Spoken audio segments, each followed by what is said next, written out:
الحمدللہ حمدا کثیرا طیبا مبارکا فیہ اللہم صلی علی محمد وعلی الانبیاء والمرسلین۔ ہمارے گھر، کیا ہم نے کبھی دیکھا کہ ہمارے گھر کیا نقشہ پیش کرتے ہیں؟ جن چیزوں کو ہم اپنے گھر کی زیب و زینت بنائے ہوئے ہیں، کیا وہ ایک مومن کی شیان شان ہیں؟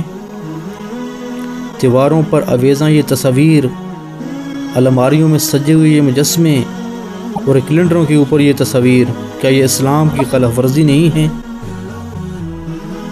ایسی صورت میں کیا خیر کے فرشتے ہمارے گھر میں داخل ہوں گے؟ ہماری بد نصیبی اس سے زیادہ اور کیا ہوگی کہ ہم خود خیر کے فرشتوں کو گھر میں آنے سے روک رہے ہیں۔ اے اسلام کا دعویٰ کرنے والوں، کیا اسلام کو ماننے والوں کے گھر ایسے ہوتے ہیں؟ اے اسلام کا نام لینے والوں، ہوش میں آ جاؤ، اپنے گھروں کی اصلاح کرو، ابھی بھی وقت ہے۔ قیامت کے دن اپنے رب کو تم کیا جواب دو گے؟